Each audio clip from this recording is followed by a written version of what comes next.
Welcome back to the Puritas Springs YouTube channel. This is where we make taxes just a little more exciting than watching paint dry. This is number 76 in our FAQ series. That's right.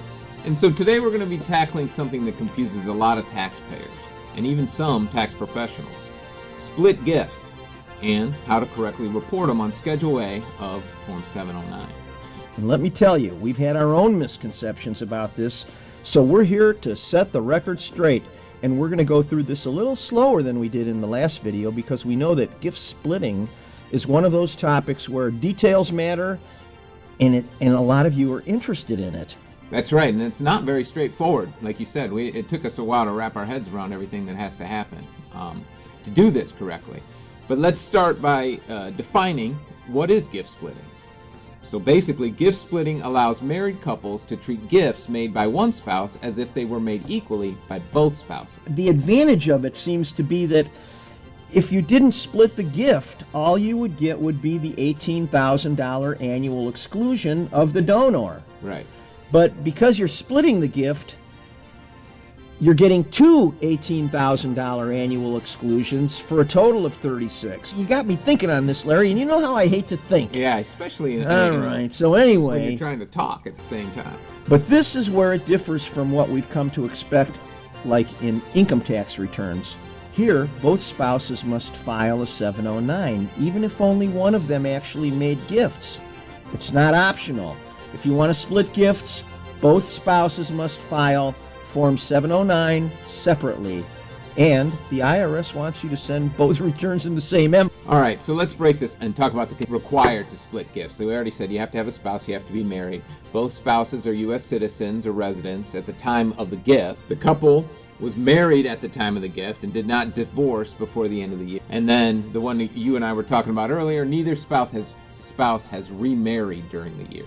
And so if those conditions are met, you are good to go. Otherwise, no gift splitting for you. That's like the soup Nazi. No gift splitting for you. Yeah.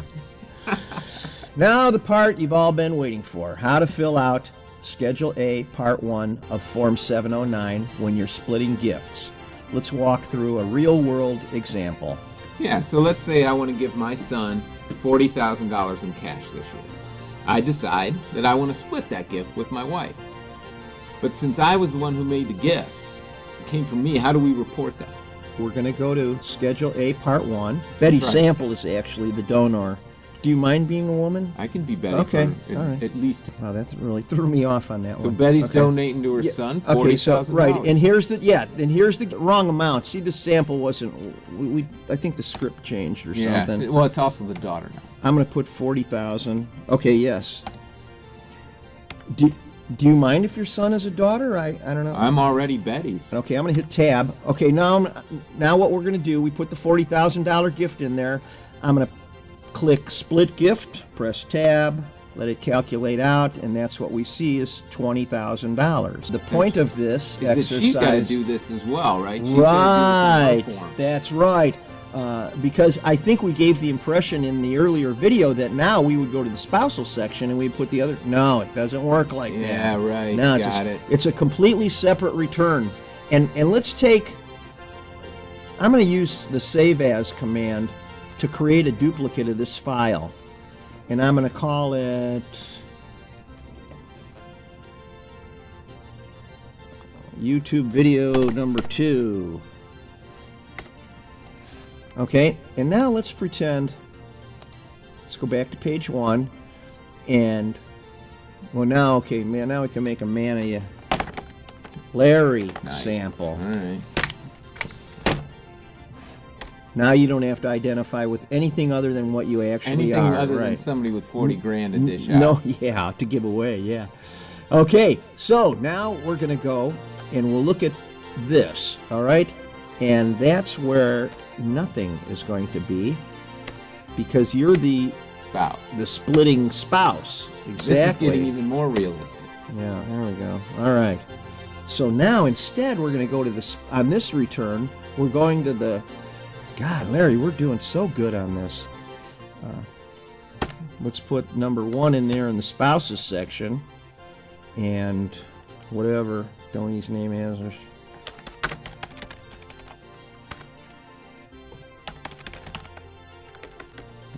please.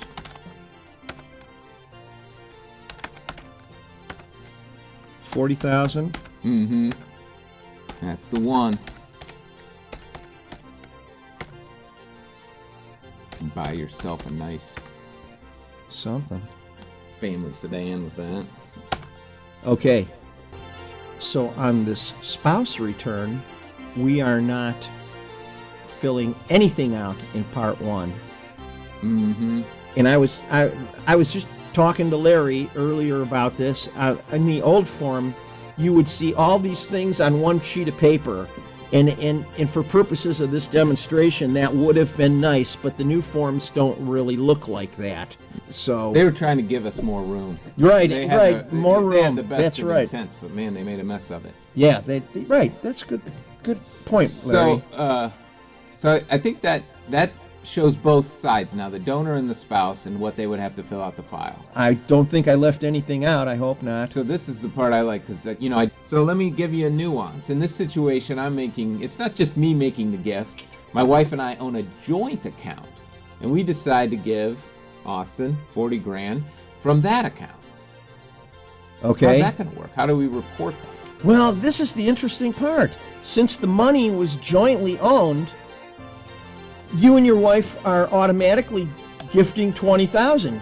Right. Each of you would report only the $20,000 half share that you have, and in your own donor section. So the bottom line is there's no gift splitting at all here because you both own it already. It's already quote unquote. I gotcha. Splitting is more important when maybe I've inherited a bank account and the whole $40,000 is an account that's in my own name. And That makes sense. So, all right.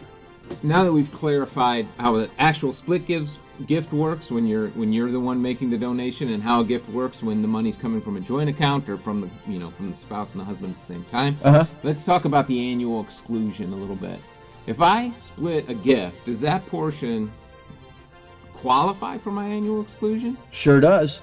Because like we were saying earlier, if you split the gift, instead of getting $18,000 credit, you're getting a $36,000 exclusion, because now you're actually able to put your spouse's exclusion toward it. Right, so correct. It won't go into my life. Exactly. Got it. Well, in our example of $40,000, we're actually $4,000 more than the $36,000. So $4,000 is going to go towards the lifetime. That's right. All right, let's wrap this up with major reminders, I guess, to go over what we just talked about. So if you elect gift splitting, both spouses must file, right? If you're splitting gifts, you need to be filing 2 Form 709s. All right, number 2, if you think you don't need a consent form because you're not seeing one anywhere on the 709, that's incorrect. You do need a consent form. But you're lucky probably, because if you're watching this video, that means you're using the Puritas software, which means you've got what you need, right? I'm going to show right now, because I was looking I thought, where the heck's the consent form? I know it's in here. The only time because the computer completely fills it out, the only time you really see it is when you try to print, and then you can say, hey, show me the spouse's consent. And here, I'm going to do that. I'm going to clear all the pages and just print the spouse's consent so you can take a look how cool that is. There we go. Look at that. Not too shabby. Right. So that needs to be included anytime you're splitting a gift. Correct. In the envelope with yes. the 709s. Okay, how do I get back? There we go. All right. And then we want to go over again that the gift only appears once performed, right? Either in the donor section or the spouse's section, but never both. Right. When you're splitting gifts, that's exactly what happens, is that only each half is going on a separate return. You're never filling out the donor and the spouse's section at the same time.